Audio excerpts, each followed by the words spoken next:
I know this sounds crazy to some people, so hopefully not to you, but I feel like I do get visits from people in my dreams that have passed on. And like in one case, it was somebody I didn't even know. But I had the whole story confirmed after I woke up and shared the dream with the person it was for, and everything was like confirmed and she was an emotional. So I just like kind of had like a moment of meditation before bed where I was like, I want to have one more day with him. I just want one more day. So tonight when I go to sleep, I'm going to have one more day with him. And I did. I woke up in my dream, and that's one of the reasons maybe everyone thinks it's so crazy is because they don't realize they can also do it. There's how blocked you are or aren't, and like you say, lifting the veil, like you'll hear that so many times, and it really is that. We all can do that. It's really just as simple. It's as difficult and as simple as you make it.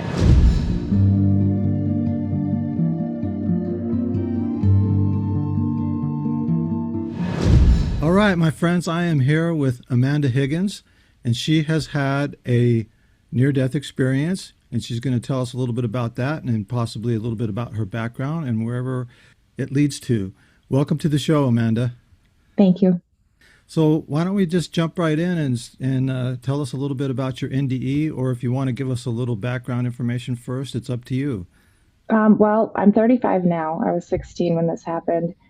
And it was a suicide attempt, actually. So I had overdosed on some pills and had a very low chance of survival. They had basically told my family to come in and say goodbye, and that I had like a less than 5% chance of waking up. So I Yikes. don't, yeah, I don't have like a memory of like leaving my body, but I do have, like I don't remember it happening and I don't remember coming back to my body, but all the like in between. So it was just like I was just there in the room with everybody. But when I looked over my shoulder, I could see myself, but just like this part of my head. And my grandma was like brushing her fingers through my hair, like asking me to wake up. I could see my grandpa sitting by the window with his head down.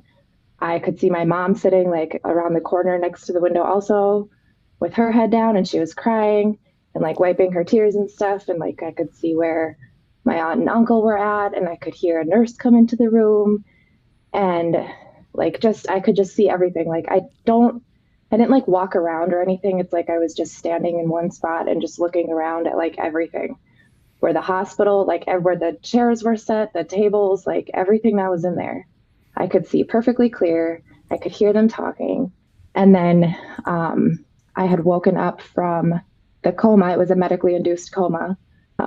Right before I guess I had been pulled out of it, I heard my dad come into the room and ask everybody if they wanted to go out for breakfast. And then what felt like 5 minutes later, I woke up and it wasn't. It was like an hour maybe. But to me, it felt like 5 minutes. So it was like I heard everybody leave, but they said I wasn't awake at that point either. So it was like it kind of happened one big time and then like a little bit more after it was over, if that makes sense. Yeah. So you were out of body, but you don't remember actually going out of body. Is No, that it? like the transition, right? You just discovered yourself looking around the room. Yeah. And Yeah. so for so long, I thought it was a dream, like just whatever. I told my grandma that I had this weird dream when I think I was in the coma. And she was like, that's so weird because that's exactly how everything was. Everything was exactly like that's where they were sitting. The conversations, like I don't specifically remember the conversations now, but like when the nurse came in and whatever she said when she announced herself, like all of it was spot on. And she's like, I don't think you had a dream. And then I was telling her about like I knew when I woke up, I knew everybody had went out for breakfast, and she was like, "What?" But she's always like seen like gifts in me, so she's like encouraged that. So she's like, "I you that wasn't one of your dreams," because my dreams have always been a thing, something weird about me, and she's like, "That's not one of them." She's like, "I really think that you left your body, like God wanted you to see how much everybody cared, and that you needed to stay, or something like that." So that was her belief. Yeah, that makes sense. So yeah, and that was one of the next questions I was going to ask you. Did they confirm the stuff that you saw? And of course you already answered that. And Yeah. so that's that's the beauty of a lot of NDEs that I have noticed is people being able to tell the people in the room, what they were saying, what they were wearing, and in some cases, even out in the waiting room and even miles away, like at their house or something. It's really, Yeah, really that would have been interesting. cool. But yeah, I mean, there was visitors that were not like they weren't in the room when I woke up and they didn't come back again before or after. So to even know that they were there, everybody was just like my mom was like, how would you even know that they were there Yeah. if you weren't, because I was in a coma. How would I know? So did you have it? Did you experience anything on when you were technically, I guess, on the other side? Did you experience anything else? Did you get any messages, any visitors from the other side, or see I anything like didn't that? know. I Okay. didn't. But I do remember it feeling like really like weighted down. Like I felt like heavy when I was standing there. Mm. And I don't know if it was like because of the emotion in the room because I've always like felt stuff like that really heavily. But no, I didn't, and I was actually disappointed. Like, I thought that there I would see stuff. I'd heard stories my whole life. Like I had like a church leader when I used to be in church as a kid who told stories. He had three different near-death experience stories, and I was like, I didn't see the light. I didn't get to do that. Like, but I just had like this heavy, like it was not like cold or anything, just a heavy, like I just Hmm. always thought it must have been the emotions in the room. It was sad and heavy, so it was weighing me down. Yeah, yeah. So I've heard that before, and I've listened to and read hundreds of NDE experiences. Because I'm fascinated with them also, and a lot of them, probably the majority of them, well, a lot of people, they talk about the unconditional love and that sort of thing, but very many of them, I don't know what the percentage would be, talk about how whatever your current feeling and mindset is it's the same on the other side. It doesn't necessarily Yeah, change, you know. that makes sense too. And so, considering the circumstances, that might account for why you felt the heaviness and so on. Yeah, Were you feeling some guilt while you were on the other side for yeah. making the attempt? The first look when I looked back at my grandma, because she raised me just as much as my mom did, and I was so close with her. And before I had made the decision to commit suicide, picturing how heartbroken she would be was the worst part. Like I almost talked myself out of it, and then I didn't, obviously. So my first look, I turned and looked over my shoulder and saw her, and like it was like the flood of, oh, why did I do this? And Right. I thought I was dead too, like in the moment, thinking that I was dead, like looking around and seeing everything while I was in that moment. Obviously, when I woke up from everything, I thought it was a dream, but in that moment, it was like, I've got to be dead. And then just like, oh, why did I do this? I had no idea these people would show up. Like, I had no idea it was affecting this many people. All I thought about was myself, basically. So, Yeah, well, when you're in that mindset, you feel like nobody cares, and yep, yeah, that's yep, especially leading up to taking that action. So, exactly. And yeah, it's hard yeah, to see around Under, that in those moments too. understandable, yeah. So, Yeah. tell us how did it change you then when you came back? As it and that Um, was when you were 16, and so obviously yeah. you're 35 now, and so did you come back with? Well, first tell us how it changed you, just mentally, emotionally, Um, and how long did that take? Mentally, it didn't take that long, which I know sounds crazy, but I just felt like the regret from it changed everything. Like I never again had the desire to kill myself. Sometimes I would have thoughts, with depression of like I'd be better off if or other people would be better off if I wasn't here. But I could never do that again. I will never do that again. My time will come and when it's my time. Like I'm not doing it myself. So that was like the biggest immediate change. I mean, it didn't, magically cure my depression. It just, I Right. think, made it easier to cope with. And just, I really think that seeing how heartbroken everybody was firsthand instead of some people trying to tell me about it later or something, just Yeah. seeing my hospital room filled with people that I maybe only saw on holidays, if that, was like just a huge eye opener. It made me feel like I wasn't so alone. I did have these people, whether or not I see them all the time, they cared. Yeah. Yeah.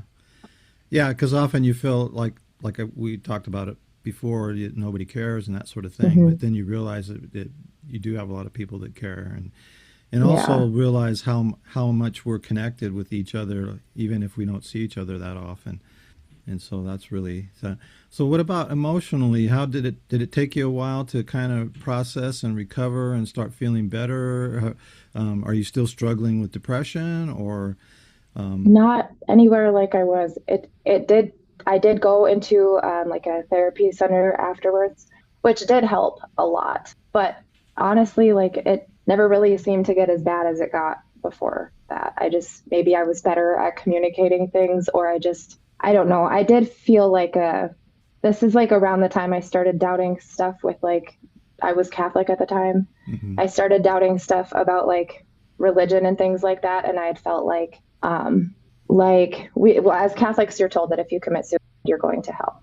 right, And I had always struggled even believing that a place called hell existed. I always thought it was something different. And so I did like worry about that partially, as a Catholic, like this right, might be what I'm doing. But then the other side of me after this happened thought like, why wouldn't I have gone to hell? Like instead it felt like I was given a gift. Like I tried to kill myself. Why did God give me the gift of seeing what I had done and then let me live if I was really committing this major sin that I was supposed to be being punished for? And it just kind of started changing and making me explore things too. And how my grandma was so adamant that this was like an out of body experience got me just all kinds of interested in all the stuff that she'd been saying my whole life. So, yeah. which She's was crazy because she's very Catholic and she would tell me that I had gifts that I needed to follow all the time, even though that's not what the church wants you to do. yeah, yeah, So, yeah, it was wild to have her always encouraging stuff like that. yeah. So she's the spiritual one in the family, even though she was Catholic. And does Yeah. she still like attend mass and stuff like that, or just? She did. She has dementia now, so Oh, she's okay. in a nursing home. But yeah, she did, Oh, and sorry to I'm hear sure that. she still does when she's coherent enough to go. I'm sure she's still. Yeah. But no, she every Sunday, and if she couldn't go, she'd watch it on TV. Yeah, I think it's interesting. I came through a fairly major religion, Mormonism, and a very authoritarian type religion too. And it's interesting how the religions tend to want to suppress this kind of thing. But there's a lot Yeah. of people in them, like your grandmother, and I was one of them at one time too, where I was, putting on the front at church, but looking into all these other things on the side, Yep. and then I started talking about some of it, and of course that quickly got me in trouble. But Yep. um, but that was a long time ago. So, Yeah. It but still goes that way. yeah, there's still a lot of that happening. But more and more people are Yeah. coming out of religion and realizing, that the dogma that's taught there is not necessarily true, and Yep. all the NDE experiences coming out are helping with that. Yep. I I agree. I think hell is a mindset, I do too. you know. And I remember reading and hearing about NDEs where the persons felt like they deserved to go to hell, and so they found themselves there, and until they were rescued by the light or some situation like that. Yep. But interestingly enough, Yeah. Yep. so That's about the same kind of view I have. And just kind of like I also feel like it's kind of like like everything you do, you learn like a lesson from it. So if you keep failing and doing the wrong thing constantly, you get in that mindset of negativity, you get stuck there, and that's your hell until you can break free and do it yeah, right, I guess. yeah, I agree with that. I think that we create our own reality, and whatever your attention is focused the most on, that if you compare that to your life, I tell people sometimes to take a challenge. Let's look at keep a track of what your thoughts are. Your most of your major thoughts, not every little thing, but Right. and then compare that to how your life's going recently.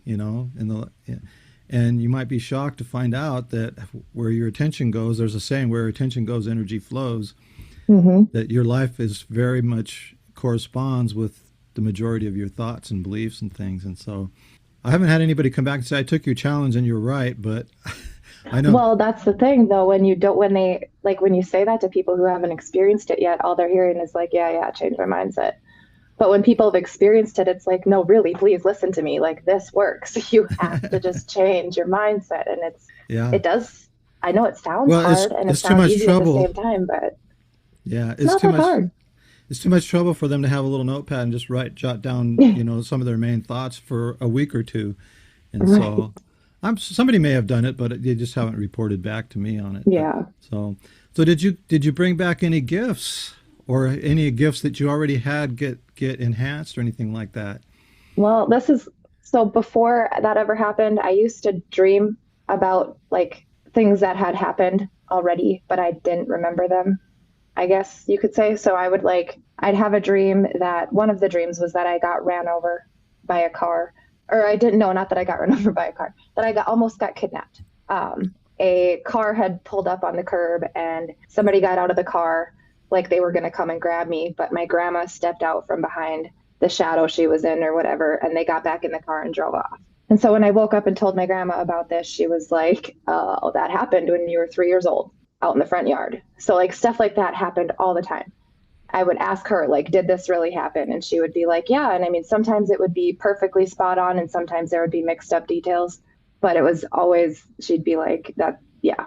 So then after, I feel like it changed a bit, not like immediately after, but now my dreams are like, I I know this sounds crazy to some people, so hopefully not to you, but I feel like I do get visits from people in my dreams that have passed on. And like in one case, it was somebody I didn't even know, but I had the whole story confirmed after I woke up and shared the dream with the person it was for, and everything was like confirmed, and she was an emotional wreck over it. So I feel like it maybe had a hand in solidifying or like expanding my gifts maybe. All right. So I Yeah. don't know. That yeah. Well, yeah. It sounds like you have some clairvoyancy there, possibly seeing things. Uh, well, I don't know. I guess clairvoyance is seeing things before they happen, Right? and Not after. I not after. But don't find a lot about that. you're seeing stuff that you shouldn't know about, and then you go and confirm it with the person and find out about it. And Yeah. so, well, that's a first. That's kind of a first step. But you're seeing beyond the veil, is what I call it, and the spirit world, or whatever you want to call it, the other side is right here with us the whole time. It's not out there like religion has taught us, Right. or up Oh, there yeah. somewhere. Yep. It's all with us, and so that's pretty interesting. So, tell any other spiritual or psychic experiences that you've had since then that you want to share with us that may or may not be related to this. I mean, just that weird dream experience. If you want to hear about that, I'd be happy to share that. Oh yeah, sure, absolutely.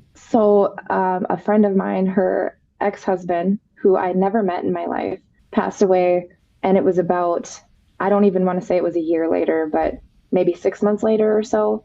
I had this dream, and I was in a garage, but it was like a biker bar. Mm. And he came walking up to me, and I instantly knew who he was. So I just right away said, "Hi, Mike," and was talking to him. And he started telling me about how the night he met my friend, he knew he was going to marry her. She was the most beautiful girl in the room. And he knew that he was going to spend his life with her. And then he got the courage, and they did end up married, and they had kids together. And he was telling me she's such a great mom, and just ranting and raving about this, about my friend, and talking about what a great mom she is and how happy he is that they got the chance to meet. And he's so sorry they didn't work out, and he was never good enough for her. And he hopes that she finds happiness someday.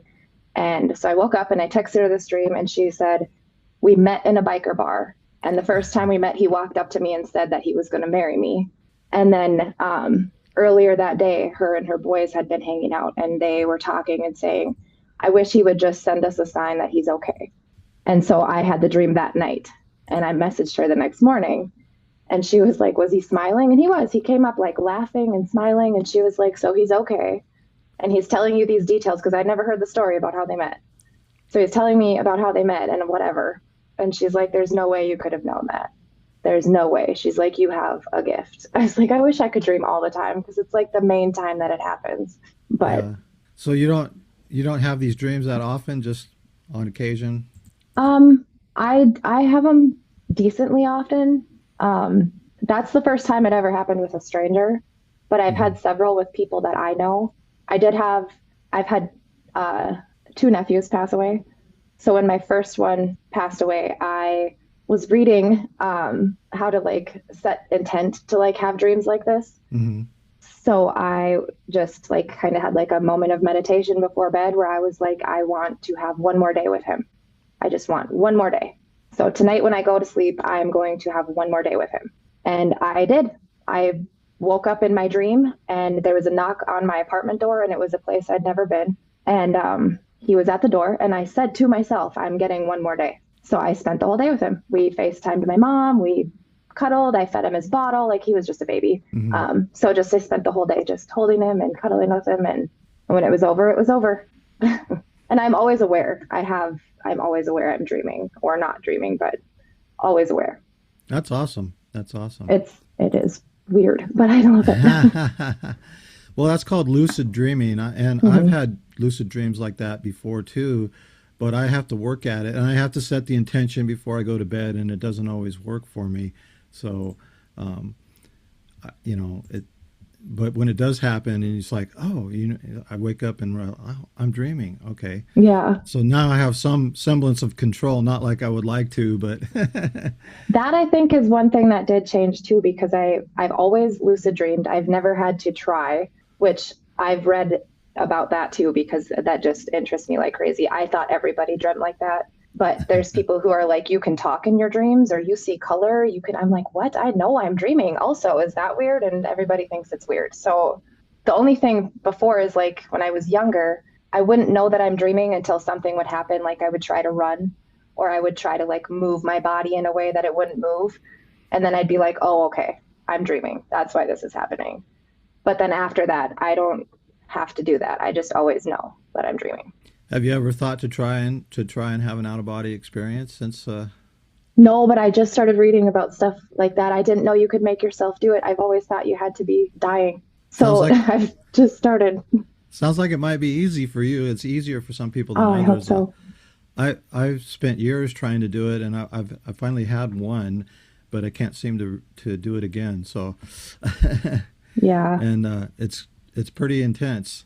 It's pretty That's intense. my one fear is that I won't be able to do it or that I read stuff about people saying like, "Oh, be careful because you might not be able to snap back into normalcy after this or whatever." And I don't know if that's really a concern or not, or if that's just people trying to deter you away from it or whatever. Yeah, everything I've read, it's like there's nothing really to worry about.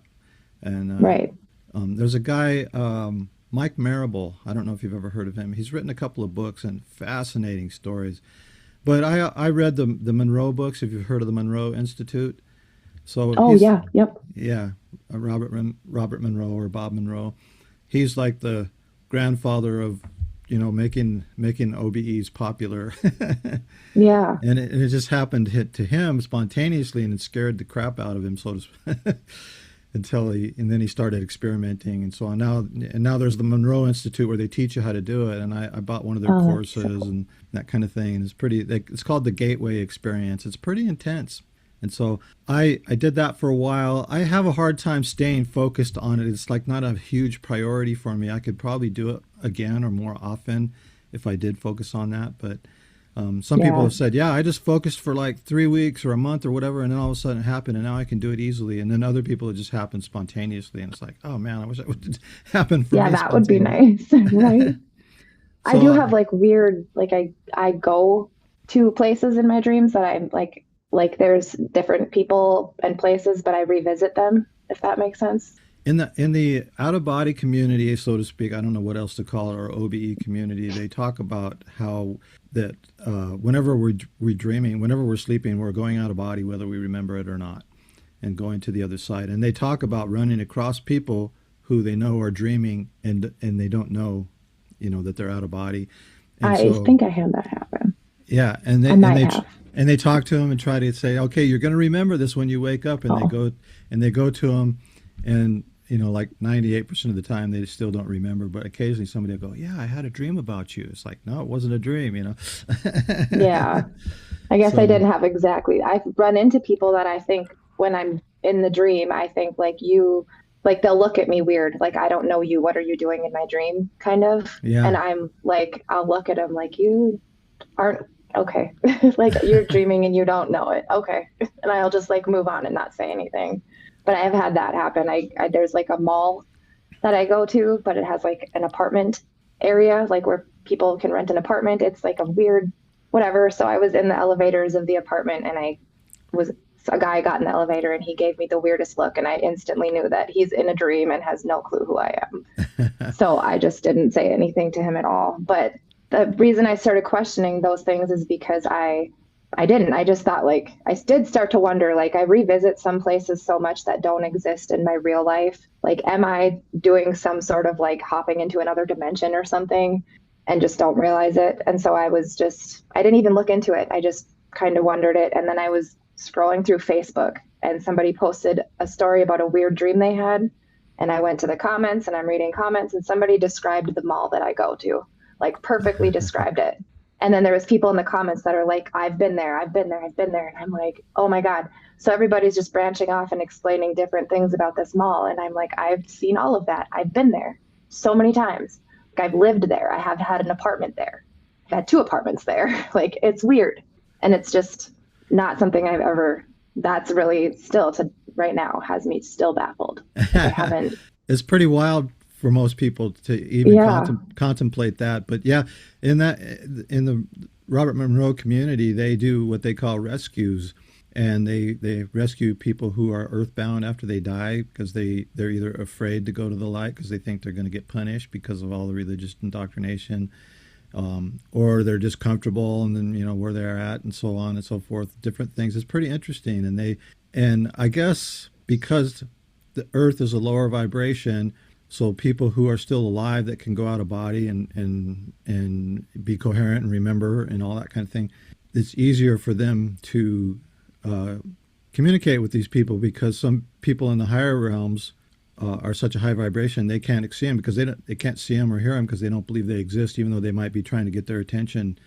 And so these guys, Mike Marble is one of these guys that he went through the Monroe Institute stuff, and then he started becoming a rescuer and taking people, and dropping them off with some of the higher, because he's kind of like the go-between. It's pretty interesting stuff. And they've yeah, created areas. Maybe they created this mall. I don't remember reading about that, but they've created areas where, and they have names for them too. Where if you get to hear, there's people there that can help you go further or raise your vibration and different. It's pretty wild stuff. And there's forums on Facebook if you want to, I you do. know, you I'm gonna talk. have to check that out. I'm a member of a couple of them. I don't read them as often as I used to, but there's some wild stories on there, and the Monroe Institute has a Facebook page also, or a forum. It's a forum, I believe, too, and people come on there and tell their stories, and it's pretty interesting stuff. Yeah, So I'll definitely be looking that up. so do you believe in past lives or reincarnation? I do. Yeah. It's recent. I just started believing in that a couple years ago, and I felt crazy. But then I felt like I didn't. Like, it was like that, oh, I finally figured it out kind of feeling. Yeah. Like, I felt like I got it right.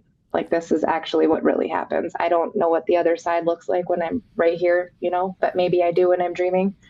Yeah. But I just felt like I never felt like that with when I was Catholic or going to church all the time. I never had like a knowing. There was always so many questions, and I feel like I still have questions, but more of like, what can I do?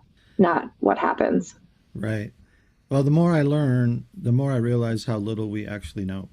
Exactly. There's a ton of stuff to learn. And as far as reincarnation goes, the religions have pretty much suppressed it, tried to scrub it It's out another of thing that the. makes me think it might exist.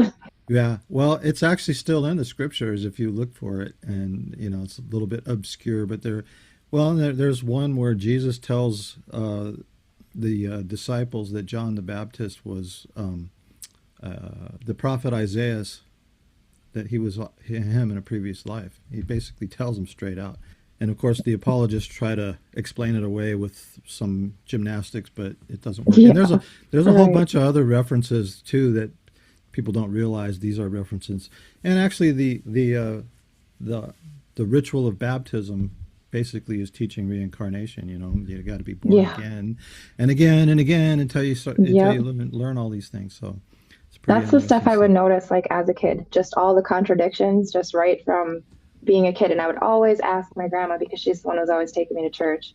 And that was the other thing. She would never like shut me up. She would encourage me to keep being curious, keep questioning. It's okay to question. And she would have her typical Catholic answers. But if I didn't Right. believe it, she would be like, research it more. Don't Yeah. don't just listen. Do what you Yeah. have to do to find your answers. Sounds like she was kind of a spiritual mentor for you Yeah. in this life, and even though she had the even though it was colored by her religion, she was still Hmm. open minded enough to Yeah. go beyond the dogma somewhat, and Yep. so She yeah, definitely saw something and encouraged it. that's awesome. Sounds like an incredible lady. So Yeah. did you have a good relationship with her? Oh yeah. Yep. Yeah. She was my like second mom and best friend.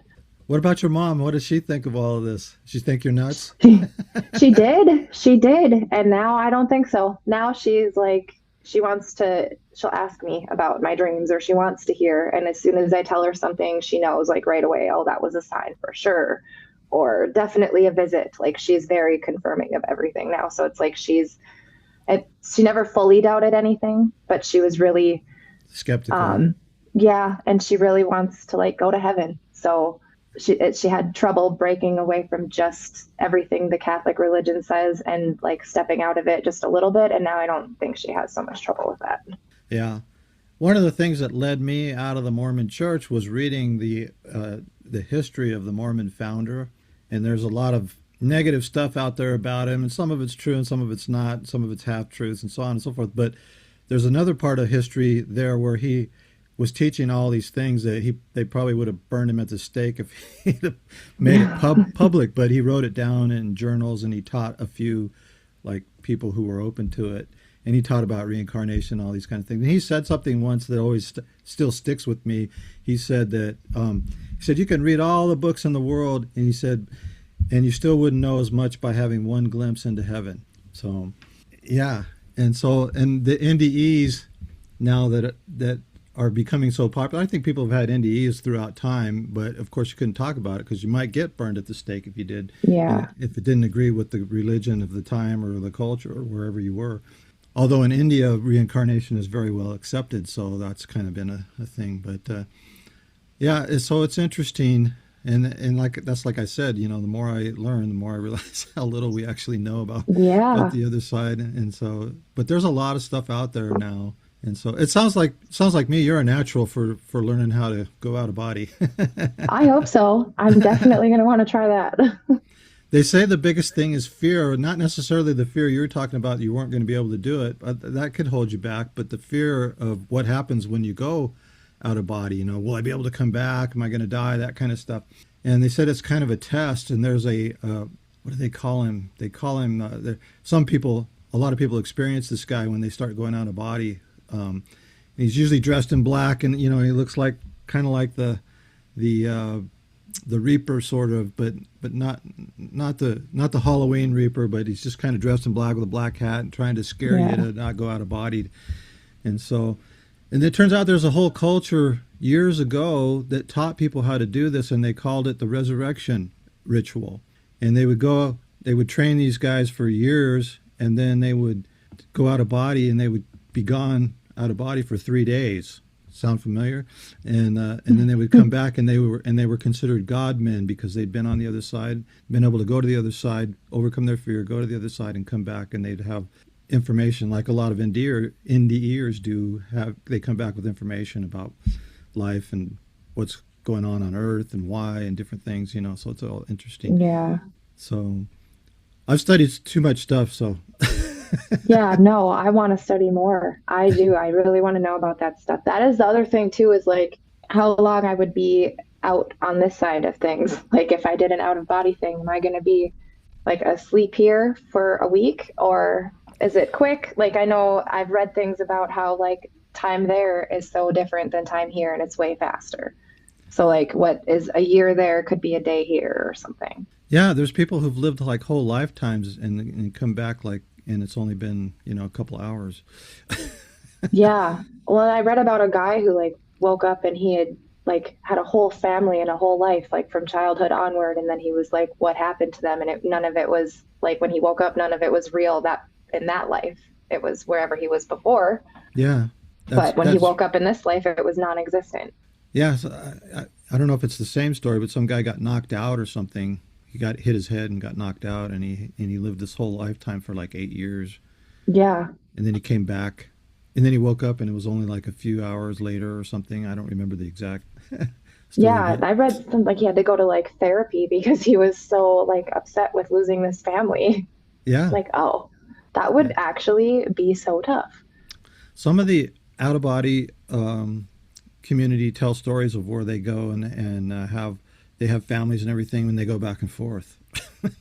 Yeah. In other, you know, they I think most of them refer to them as dimensions, but different dimensions. So yeah, it's our understanding is so minuscule of how the universe is all set up, but it's way much more than we've been taught, you know. Yeah. And now a lot of this stuff is coming out. I think that's one of the reasons I started this channel is to help do my part to bring a lot of this information more into the mainstream consciousness, you know, because we've been so I don't know suppressed under religion and culture for centuries that and you know Yep. now a lot of this stuff is coming to light. So that's really Yeah. intense. So does your mom encourage your gifts now, or is she? She does. She's a little bit jealous because she wants to have like these same types of dreams, but she never can remember her dreams when she wakes up. So she doesn't know if she's having these experiences or not. So she's a little bit jealous, but she fully believes me. Well, that's good. That's good. Yeah. So have you lost any friends over this, or just kind of maybe faded away, or? No, my best friend, I keep my circle small. So the people in that circle all believe the same thing. And then my best friend, she like so much of the same stuff happens to her, and we have a very strange connection where like she knew I was pregnant before I told her all three times I've had children. One day she called and asked if I was crying because she walked into her kitchen and started crying and had no reason to. So she asked me, "Are you crying?" And I was standing in my own kitchen crying. So I mean, Wow. we've just like stuff like that always. She'll like she knows things before, or I know things before. Sometimes we even wear the same clothes without like all the time. We don't Yeah. shop together ever. Like we are not like typical women. We don't go shopping all the time. We are in and out of stores and we go separately. So for us to end up with so many of the same clothes is insane. And then to wear them on the same days all the time, it's just like since we met, we've had that kind of like a I know what she's feeling, even if I'm not in the same room as her or even in the same city. And like vice versa. If she's calling to tell me some news, I probably already know what it is. And vice versa. It's just it's crazy. But everybody sees it. Like it's not, so nobody even thinks that's crazy anymore. They used to, but now everybody sees it. So Well, that's great that you have a circle of friends that are kind of on the same page as you, and then you have somebody to talk to. And because some people kind of feel lonely because it takes them a while to find anybody, yeah, and some of their friends and family kind of distance themselves because they think they're nuts or something. So that's there are a happening. couple people who think I'm crazy when I said I started messing with tarot cards because they have the misconceived view of tarot cards that it's like to read your future or something. And I know better than that. Yeah. So when I started saying I use tarot cards, my sister was like, "Okay, get help." Yeah, it's out of their paradigm, so to speak. Yeah, They're not ready to hear it. That's why most people on the when they go to sleep don't remember that their dreams are going in and out of body or whatever because their brain's not ready to process it because they're stuck in their beliefs and system and yeah. thoughts, whatever that may be at the time. So yeah, it's really interesting. I was going to ask you something. What was I going to ask you? Oh, I was going to ask you if have you ever heard of Dr. Michael Newton? I have. And have you I read don't any? have much. No.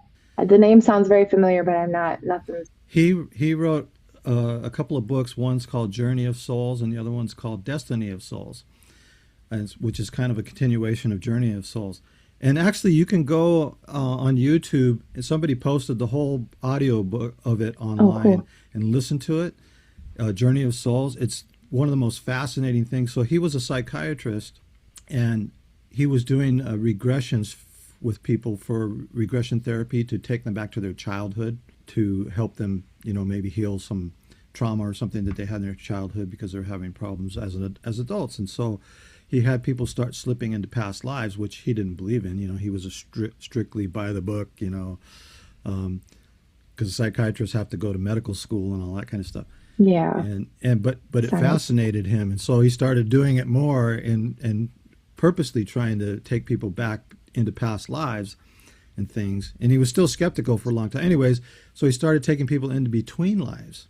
And so what happens after you die? Where do you go? You know, that kind of thing. And people could remember that kind of stuff through this regression therapy. And he wrote it's a pretty good sized book on it. And now he's written two books. And he talks about, and I think this is may where this idea originated, although there could be in some of the ancient wisdoms, that we all have soul families, and we reincarnate together throughout many Yeah. lifetimes, and we each take different positions and stuff. And so the That's where I've people, heard him. They'd yeah, have a TikTok with him, and yeah, I think I came across those because I remember hearing about like an orange slice, where all pieces of an orange or slices of an orange. yeah. And so all the people in our lives, our family and our close friends and stuff, are probably part of that family. Yeah. And we all take different roles. Sometimes we're the child, sometimes we're the mother or the father, Yep. and we choose the life, and we choose our parents, and all this kind of stuff. And I believe that there's a lot of ancient wisdom, and some of the scriptures, if you see them. So I don't see the scriptures anymore as a secular history type book like a lot of Christians do. It's actually a metaphor, an allegory for what's going on Yes. inside of you, Same. Yep. and then all the things that don't make sense or contradict each other, suddenly they can make sense now if you look at it Hmm. that way. Yep. And so, um, and I get a lot of flack from some very religious people sometimes from that, not as much as I used to, but Well, more people are opening their minds to this stuff, I yeah, think. they're And realizing there's more to this than what we've been taught and raised to believe in our religions and our culture and even in our families and so on and so forth. And so I have some family members that are still very much active in the church, that kind of thing. And but they're fairly open minded, but they still some of the stuff that I talk about or whatever, they look at it like, "Mm, yeah, okay, whatever, you know." yeah. He's Yep. a little I out get that there. too. They don't really come out and say that, and they don't condemn me for it or anything, which is good. And so, Yeah. but my brother and I are on the same page on a lot of this stuff, but not everything. So it's interesting, Yeah. and he's my older brother too. So, but so do you have any family members that are kind of close in your circle that you talk a lot about this stuff? Or My cousin. oh, cool, that's Yeah, cool. we're pretty on the same page. Okay. She like questions a little bit more than I do. Like when I feel like I hear one of these things, like the what you were just talking about with the soul families and how you plan all this out before you come down to your next lifetime and everything, or not down, but Right. habit of speech there. But Yeah.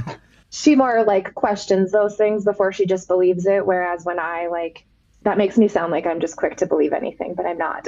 It's like when you hear that, when I heard that, it was like, that's it.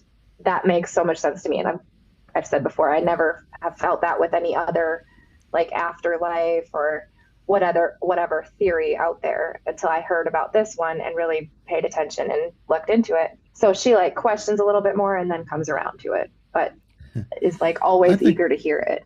I think that's a good thing. I call myself an open-minded skeptic. I think you should question everything, Hmm. no matter what or where it comes from. But sometimes things, like you say, they resonate with you, or I say they ring the bell of truth within you, and you can just that's like you just kind of know. You sort of get a knowing that this is Yeah, probably true. That doesn't mean you shouldn't still do your due diligence and do a little research and check it out. right.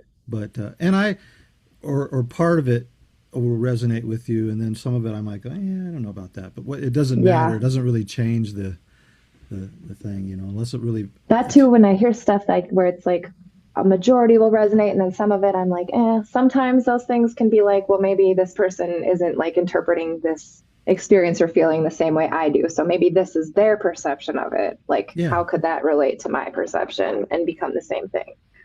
Yeah, it's all coming through our personal filters, and we all have our biases, whether we think we do or not, to a certain Yep. degree. And so, yeah, and I do the same thing. And what I have learned over the years too is to not dismiss anything out of hand. If I don't agree with something, I don't just dismiss it completely. It's like kind of put it on the shelf because I might down the road get more information that makes it make sense Yep. to me, and stuff like that. But again, like I said, there's times where it just rings the bell of truth, and you're just like, oh wow, yeah, I know that's Yeah. true. You just feel it, you know. Um, Right. Yep. That's how that was. It was like I've had questions like this for my whole life. And then that was like the moment of like, I no longer question.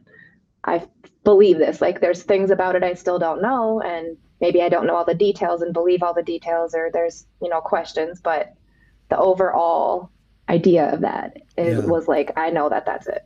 yeah, and maybe not all the details are exactly, but Yeah. it's something like that. I've had people try to convince me otherwise of that, saying that's not true and blah blah blah blah. And I'm like, I finally just said, you can't convince me because it's like I can feel the truth of it within me Yep. to a large degree. And then they just think you're just deluded or something. Sometimes I don't know if they're Yeah. thinking that or not, but but some Let of them. them, it's like you're trying too hard to convince me. It's like I'm open to listening, and that kind of thing. And like I said, I don't dismiss anything, so it's pretty Yep. interesting. So, do you have any other experiences or any other thoughts you want to share? I mean, no, I guess it's just something that's been building, I guess. I mean, the only other thing, which I think is like super common, or it feels like it because I've read so much about it, that is truly like where all like the internet research and stuff started was um, because of the dreams and like the empathy feelings that I have of like, which again, I thought was normal and everybody has. But like, let's say you drive by a car accident, like a really bad one, and there's Hmm. like an ambulance and there's cop cars and it's just terrible. And you feel bad for those people, you're sad, whatever. I like feel like I am those people who are just in that Mm. accident. I get this like overwhelming like fear and like scared, like just Ah, like bone chilling fear. And then I get really sad or just like something, whatever it is. It's different whenever you drive by, but I always feel like I am that person. you're an Or empath. like it's, I did not know that that was a thing for so long. Just, but I'm an I commented on something on Reddit sometime, and this lady was like, we need to talk because there's stuff about you that you don't know. And I'm like, okay. I'm an So empath that's where I also, learned that. It's, I and I had didn't no know it. idea, but I didn't know it isn't that till crazy? for a long, long time, and I wondered why. So I learned to shut off, or to I kind of became hardened because I didn't realize all the emotions and stuff that I was feeling weren't all mine. And like Yeah. you, I thought, oh, that's just normal, and so I kind of became hardened as a coping mechanism because some of it was so heavy. Until I finally learned, and now I've learned how to shut it off when I don't want to. Can you walk into a room and you can kind of get a feel for most people, or at least certain people in the room? Immediately. Yeah, yeah. Immediately. You can feel, even like I work from home and we do meetings, and even like going into meetings like this, I like a lot of times can feel like if I come into it and it's like my first second in there and there was like tension at all, like even if no one has spoken yet, but maybe there's just something I can feel that, or like if there's a heaviness in there, I can feel that. It's just, and I'm not even like in the same place as these people. Some of them are in other states. Yeah. Have you learned how to ground and shield? Have you heard of that before? Like not taking too Just much of it in. yeah, or any of it if you don't, if it's too heavy. I'll send you a In little. I'll send you a little thing that I wrote years ago when I learned how to do it to help other people because I've been on a few empath groups where people are just not dealing with it at all, and Yeah.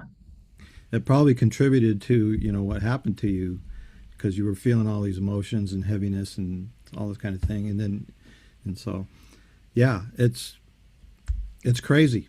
Yeah. I feel like I end up shutting it off, my own self off instead of the other people. So Yeah, exactly. Yeah. that's where I mess up a little. And it's hard depending on the situation. It's hard. I I don't really know how to fully, So, like I have to leave the area to make it stop. well, what I can explain it to you real quickly. What you do is you imagine yourself grounded, and you can picture however you want. But I picture myself with roots growing into the ground, and all the negative energy going into ground because that's an electrical circuit, and we're electric beings, anyways. And so positive flows to negative, and so the negative, it's more of an analogy, but this is kind of to give you an idea how it works. Anyways, you picture all the negative energy going into the ground and dissipating, and then you picture yourself with a bubble, so no negative energy can penetrate the bubble anymore. And so what that does is it helps you not absorb the negative energy, and you can still be open to the positive stuff. It's the negative energy that weighs you down. Hmm. And you might want to absorb a little bit of it depending on the situation, because I don't believe that we can be all positive and not negative at all. They're Yep. both two parts of the spectrum, and you need both. It's like dark and light. You need darkness so that it casts shadows, so you get a contrast, or you wouldn't be able to see that beautiful view out the window or wherever. Exactly. That's I kind have of the the same belief. analogy. But Yep. that's a quick way to ground and shield. I'll send you a little. I wrote a little thing on it, and I made a kind of like a meme that shows it, and Cool. you can tweak it to you however you want and use that. And I forget to do it sometimes, and I'll walk into I don't like being around crowds. I'm a Capricorn, but when I do walk into a crowd, I'll forget sometimes, and I'll start feeling all these heavy emotions. Like, oh, that's right, I got to put my shield up here because I don't want to be feeling those emotions right now. And Yeah, so, I don't. I do not like that either. The only time I feel like I like some, you get like that overload to then where yeah, you feel nothing at all, yeah, like where it's like I don't know, I will go and like I have to sleep or something yeah, or like lay in my bed forever and it's like I'm so exhausted and I don't know why. Like I do know why, but it's like I haven't done anything. I'm definitely like emotionally exhausted and I can't feel a single thing. So I will like shut my brain off to everything and I will like force myself to watch like a sad movie or a movie that gets my adrenaline pumping or something so I can yeah. focus on one emotion. And then I'm like, that's the only way I've learned how to like, but it's after I get to the numb where I'm like, okay, I've felt too much. Now I can't feel anything. I have to make myself feel something. And now I'm okay again. That's how you become hard. I've had some people scoff at my little way of grounding and shielding, but if Oh, I like that. so, if well, because what happens is people think, oh, it's just visualization. What's that going to do? It's like, well, everything, you know, the, the 3D world and the other side are not really separate from each other like people No, think. I mean, there is a veil kind of, but it's mainly our minds that are being veiled. And so when you do that, when you visualize, things happen on the other side almost instantly. So we create reality here, but it's kind of like we're insulated, and it takes a while for it to actually appear in the 3D reality. Um, but on the other side, especially if you listen to and read NDE experiences, they'll tell you, I just thought it and it happened immediately. And so yeah, that's what you're doing when you're grounding and shielding. You're creating it on the other side already. And it works. It really works. And so I just tell yeah, people, so people are skeptical. I said, this, just try it and see if it works. If it doesn't work, you don't have to do it.